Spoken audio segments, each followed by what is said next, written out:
Once upon a time in a serene pond, there lived a little frog named Freddie, who dreamed of soaring through the skies as a pilot, feeling that life among the reeds was simply not enough for him.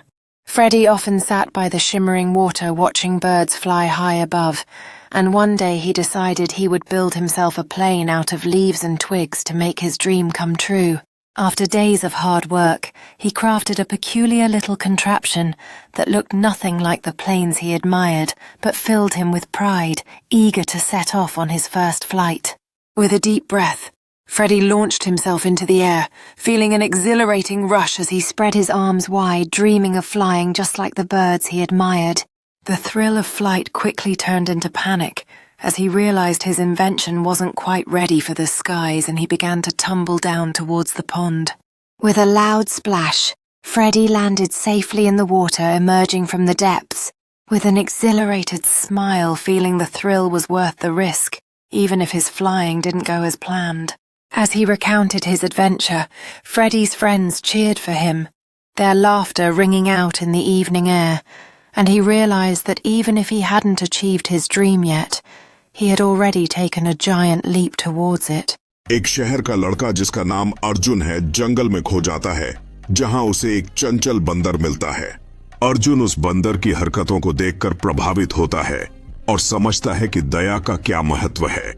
Arjun और बंदर के बीच एक अनोखा बंधन बनता है, जो अर्जुन को सिखाता है कि किसी की मदद करने में खुशी मिलती है।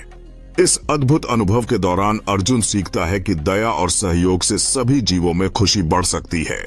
अर्जुन अब वापस शहर की ओर चल पड़ता है, लेकिन उसके दिल में दया और साझेदारी की नई समझ होती है। वह अब अपने दोस्तों को अपनी कहानी सुनाता है, यह बताता हुआ कि कैसे एक साधारण बंदर ने उसे दया सिखाई। अर्जुन ने अपनी नई समझ को साझा किया और अब वह अपने समुदाय में दया और सहयोग का संदेश फैलाने के लिए प्रयासरत है। अर्जुन ने अपनी दया और प्यार को साझा किया और अब उसका प्रयास पूरे समुदाय को एक साथ लाने में मदद कर रहा है। अब अर्जुन का दिल गर्व से भरा है यह जानकर कि उसने अपने समुदाय में दया और प्रेम का एक नया अध्याय शुरू किया है। अर्जुन ने अपने अनुभव को लागू किया और अब वह जानवरों की मदद कर रहा है, यह साबित करते हुए कि दया का प्रभाव अनंत होता है। जब एक बीनू ने एक आलसी किशोर को बदल दिया, तो यह कहानी मजेदार और अद्भुत है। एक दिन बीनू अपने पेड़ की शाखा पर बैठा था और उसने देखा कि उसके नीचे एक किशोर अपने फोन में घुसा हुआ है। किशोर ने अपनी जिंदगी को बेहतर बनाने का फैसला किया और बीनू की सलाह लेना शुरू किया। जैसे जैसे वे बातचीत करते गए, किशोर अपने लक्ष्यों को लेकर उत्साहित हो गया। किशोर ने बीनू की प्रेरणा से अपने लक्ष्यों को हासिल करना शुरू कर दिया। अब वह मेहनती बन गया था और उसकी जिंदगी ने एक नया मोड़ ले लिया। अब किशोर ने अपने साथियों के सामने भाषण दिया और सभी ने उसकी तारीफ की। उसने बीनू को धन्यवाद देते हुए एक बड़ी पार्टी का आयोजन किया। किशोर और बीनू ने अपने सफर की यादों को संजोते हुए एक स्क्रैप बुक बनाई। अब वह न केवल खुद की मदद कर रहा था, बल्कि दूसरों का मार्गदर्शन भी कर रहा था। किशोर ने अपनी कहानी को बच्चों के साथ साझा करते हुए उन्हें प्रेरित किया। उस दिन की समाप्ति एक खूबसूरत सूर्यास्त के साथ हुई, जहां उन्होंने अपने सफर को याद किया।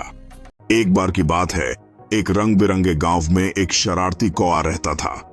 उसे सबको परेशान करने में बहुत मजा आता था। एक दिन उसकी नजर एक बहुत बड़ी और लंबी मुर्गी पर पड़ी, जो खेतों में धीरे धीरे चल रही थी। कौए ने सोचा, क्यों न इसकी पूंछ में एक छोटी सी घंटी बांध दी जाए। जैसे ही उसने घंटी बांधी, मुर्गी ने जोर से अपने पंख फड़फड़ाए और कौआ उड़ता हुआ जाकर घास के ढेर में गिरा।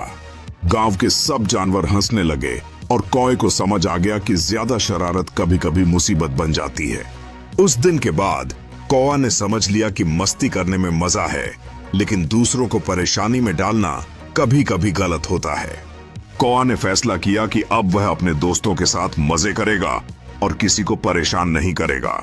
गांव में सब जानवरों ने मिलकर एक नई शुरुआत की और कौआ ने दोस्ती और मस्ती का असली मतलब समझ लिया। अब कौआ अपने दोस्तों के साथ हर दिन नई कहानियां और मजेदार बातें साझा करता गांव की खुशियों का हिस्सा बन गया।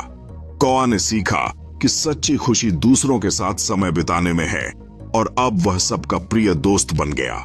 यह कहानी एक मोर और ऊंट की है जो अलग-अलग दुनिया में रहते हैं, लेकिन उनकी दोस्ती बेहद अनोखी है। एक दिन मोर ने ऊंट को अपने गीतों की मधुर धुन सुनाई और ऊंट उसकी आवाज पर मंत्रमुग्ध हो गया। दोनों ने एक दूसरे की जिंदगी के बारे में बहुत कुछ सीखा और उनके बीच गहरी दोस्ती हो गई।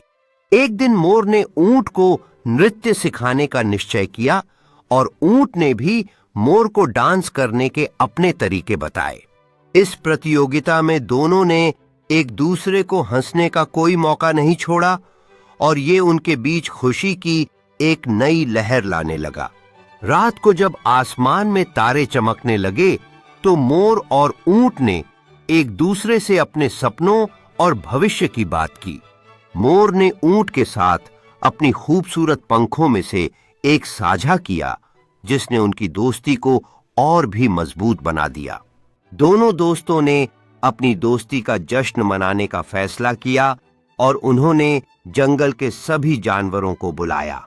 यह कहानी एक मोर की है जो अपनी बुद्धि और बहादुरी के लिए जाना जाता है। एक दिन मोर अपने जंगल में टहल रहा था जब उसने अचानक एक सांप को देखा जो उसे शिकार बनाने की योजना बना रहा था। मोर ने सोचा कि अगर वह सांप को अपनी खूबसूरती से मोहित कर सके तो शायद वह उसे नुकसान नहीं पहुंचा पाएगा। इस प्रकार मोर ने अपनी बुद्धि का इस्तेमाल करते हुए एक सुंदर नृत्य शुरू किया जिससे सांप उसकी खूबसूरती में खो गया। मोर के नृत्य ने सांप को इतना मोहित कर दिया कि वह उसकी खूबसूरती को देखकर उसके खिलाफ किसी भी बुरे इरादे करने से रुक गया। इस प्रकार मोर ने अपनी बहादुरी और बुद्धि से सांप को यह समझा दिया कि सुंदरता में शक्ति होती है और दया कभी कभी सबसे बेहतर होता है। मोर ने साहस दिखाते हुए अपने रास्ते की ओर बढ़ा, जबकि सांप ने अपनी गलतियों से सीखते हुए उसे सम्मान से विदा किया। इस कहानी से यह सीख मिलती है कि बुद्धि और बहादुरी के माध्यम से हम अपने दुश्मनों को मित्र बना सकते हैं। मोर ने अपने दोस्तों को यह कहानी सुनाई और सभी ने समझा कि सौंदर्य और समझदारी के साथ हम किसी भी स्थिति का सामना कर सकते हैं।